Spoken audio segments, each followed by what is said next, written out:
51 সংখ্যাটি পুরাণে অত্যন্ত গুরুত্বপূর্ণ। আবার মানব জীবন এবং মানব দেহে এই সংখ্যার গুরুত্ব অপরিসীম। আর সেই 51 এবার থিম হিসেবে উঠে আসছে কেষ্টপুরের এক মণ্ডপে।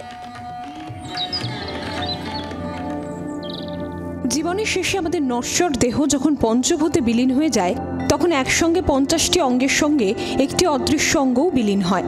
সেটি হলো তৃতীয় নয়ন, অর্থাৎ ফোরসাইট। যোগ করলে সংখ্যাটা হয় 51।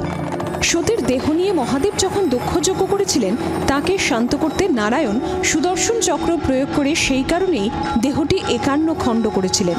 আবার সংখ্যায় না লিখে অক্ষরে লিখলে 51 শব্দের অর্থ একটি পাত্রে অনেকের জন্য রান্না, যা করে থাকেন মা অন্নপূর্ণা। দুর্গা, সতী বা অন্নপূর্ণা আসলে একই দেবীর ভিন্ন রূপ, কারণ পুরাণে 3 জনকেই শিবের ঘরণী হিসেবে বর্ণনা করা হয়েছে। এই 3 রকমের 51 সম্পূর্ণ আলাদা 3টি আঙ্গিকে ফুটিয়ে তুলছেন শিল্পী রূপচাঁদ কুণ্ডু কেষ্টপুর প্রফুল্লকানন পশ্চিম অধিবাসী বৃন্দের পুজো মণ্ডপে।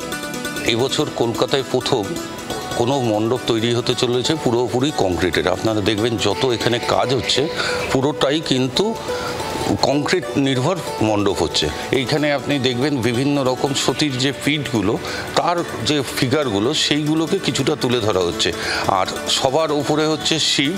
এখানে আপনি দেখবেন একটা বৃহদাকার শিব করা হয়েছে, যে যখন দর্শক ঢুকবে প্রথমেই শিবটাকে দর্শন করবে। কেননা আজকে সতীর স্বামী হচ্ছে শিব, দুর্গারও তাই, আবার মা অন্নপূর্ণারও তাই।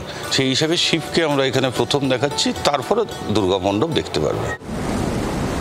2021 থেকেই সৃজনশীল পুজো করে সবার নজর কাটতে শুরু করে কেষ্টপুর প্রফুল্লকানন পশ্চিম। সেবার আলোকবর্তিকা নামের থিম বাঙালিকে ফিরিয়ে নিয়ে গিয়েছিল সাইক্লোন বিধ্বস্ত সুন্দরবনের এক গ্রামের হার না মানা লড়াইয়ের ময়দানে। 2022 সালের থিম ছিল প্রতিমা তেই প্রতিমা। ঘরের মায়ের সঙ্গে কৈলাসের মায়ের এক অপরূপ মেলবন্ধন ঘটেছিল এই মণ্ডপে।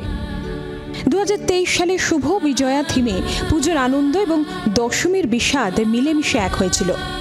2024-এ এই 3 রেকর্ড ভেঙে নিজেদের এবং এলাকার সেরা পুজো উপহার দেওয়ার দাবি করছেন পুজো উদ্যোক্তারা।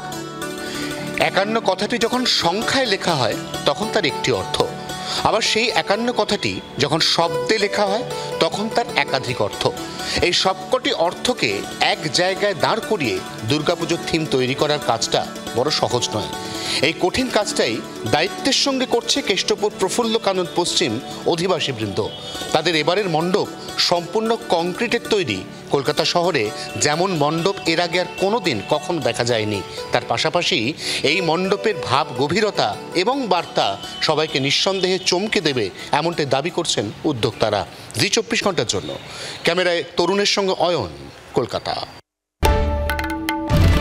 বাংলার আওয়াজ, বাঙালির আবেগ, জি 24 ঘন্টা।